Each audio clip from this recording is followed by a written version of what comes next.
वंदन है चौथ माता जग की पालनहारी, संतान के संकट हरने वाली, कृपा की अधिकारी। जहाँ माता के नाम का दीप जलाया जाता, वहाँ हर कष्ट मिटकर सुख का दीपक जगमगाता। चौथ माता का आशीष हर मन को सजीवनी देता, भक्तों की अरज सुन संकट हर पग में टलता।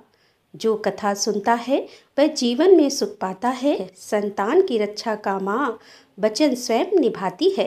आप सभी को सकट चौथ की हार्दिक शुभकामनाएं। चौथ माता सभी के संतानों की रक्षा करे और सभी के घर में खुशहाली के भंडार भरे। चौथ माता का वंदन जो संतान की रक्षा और भक्तों के जीवन में सुख समृद्धि लाने वाली है।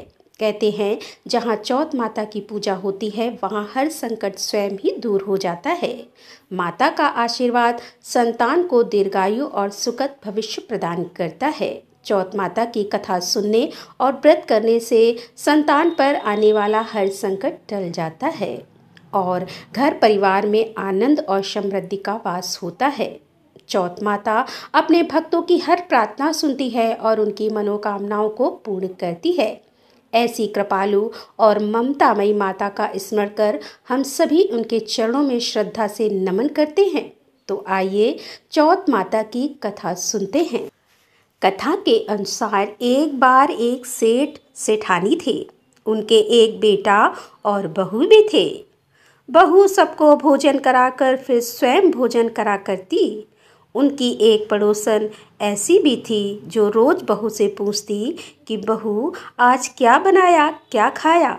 बहू कहती ठंडो बासी। एक दिन उसके पति ने ऐसा सुनकर विचार किया कि आज तो पकवान बनाए जाएं, फिर देखे मेरी पत्नी क्या कहती है। उसने तरह तरह के पकवान बनवाए और घर के सभी लोगों ने एक साथ बैठकर भोजन किया। आज भी पड़ोसन ने पूछा तो बहू ने वही कहा, ठंडो बासी। सेठ के लड़के ने सोचा कि हो ना हो कोई बात जरूर है जिस कारण मेरी पत्नी ऐसा कहती है। फिर उसने अपनी पत्नी से पूछा, तुम रोज ठंडो बासी खाया ऐसा क्यों कहती हो, जबकि हम सब ने तो एक साथ बैठकर कई तरह के पकवान खाए थे। तब उसकी पत्नी बोली, हम सब जो खा रहे हैं वह हमारे बाप दादाओं की कमाई है। जिस दिन आप कमा कर लाओगे उस दिन मैं समझूंगी कि हम ताज़ा भोजन कर रहे हैं। सेठ के लड़के ने इस बात पर खूब विचार किया। फिर एक दिन अपनी माँ से बोला, माँ मैं एक बड़े शहर में पैसे कमाने जा रहा हूँ। माँ बोली, बेटा हमारे पास तो इतना धन है कि खाए नहीं खाया जाएगा। माँ के मना करने पर भी बेटे ने खुद कमाने का निश्चय कर लिया और जाते समय अपनी पत्नी से बोला कि मैं जब तक कमाकर बहुत सारा धन लेकर वापस ना लौट आऊं तुम चूल्हे की आग मत बुझने देना। और फिर एक दिन चूल्हे की आग बुझ गई। तब वह मन ही मन घबराने लगी, कहीं मेरे पति पर कोई संकट तो नहीं आ पड़ा। जल्दी से पड़ोस से आग लाकर चूल्हे में रख दूं, ऐसा सोचकर वह पड़ोस में गई। वहां पड़ोसन चौथ माता का व्रत पूजन कर रही थी। पड़ोसन ने कहा, बहन थोड़ी देर में आकर ले जाना। बहू ने पड़ोसन से पूछा कि आप यह व्रत क्यों करती हो, इससे क्या मिलता है। पड़ोसन बोली, चौथ माता के इस व्रत को करने से अन्न लक्ष्मी मिलती है और अपनी मनोकामना भी पूरी होती है। अब बहू भी चौथ माता का व्रत करने लगी। दीवार पर चौथ माता बनाई और उस दिन घी गुड़ का चूरमा बनाकर रात को चंद्रमा को अर्घ देकर भोजन करती। ऐसा करते करते उसे बहुत दिन बीत गए। उधर चौथ माता ने बहू के पति को सपने में दर्शन दिए कि साहूकार के बेटे तू जाग रहा है कि सो रहा है, तेरी पत्नी तुझे बहुत याद कर रही है। जा घर जा और उसकी चिंता मिटा दो। दुकान खोलकर कंकु केसर का पगलिया बनाकर बैठ जाना। आज तेरा सारा हिसाब किताब चुकता हो जाएगा। अब तो चौथ माता ने जैसा कहा था वैसा ही हुआ। उसने घर जाने की तैयारी की और गाड़ी भरकर धन दौलत लेकर चल पड़ा। रास्ते में एक बड़ा सा काला नाग फन फैलाए बैठ गया और बोला कि आज तो मैं तुझे डस लूंगा, छोड़ूंगा नहीं, तेरी उम्र पूरी हो गई है। सेठ का लड़का बोला, आज चौथ माता ने मुझे सपना दिया है तो मैं अपनी पत्नी से मिलने घर जा रहा हूँ। वहाँ मेरी पत्नी मेरा इंतजार कर रही होगी, बहुत चिंता कर रही होगी। मैं उससे मिलकर जरूर वापस आऊँगा।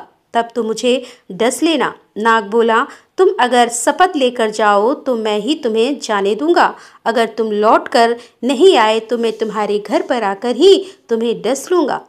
इस प्रकार साहूकार का वह बेटा सांप को वचन देकर अपने घर पहुंच गया। वहां सभी से हंसी खुशी से मिला और भोजन करके फिर एक कोने में उदास होकर बैठ गया। उसकी पत्नी ने उदासी का कारण पूछा तो पति ने काले नाग वाली बात बताते हुए कहा कि अगर मैं उसके पास नहीं जाऊंगा तो वह घर आकर ही मुझे डस लेगा। पत्नी बहुत चतुर थी, बोली, आप घबराओ नहीं, लेट जाओ, मैं एक उपाय करती हूँ। पत्नी ने कमरे की 7 पेड़ी धोई। पहली पेड़ी पर रेत, दूसरी पर इत्र, तीसरी पर गुलाल फूल और चौथी पर कंकु केसर, 5वीं पर लड्डू पेड़ा और 6ठी पर गादी गलीचा और 7 पेड़ी पर दूध से भरकर कटोरा रख दिया।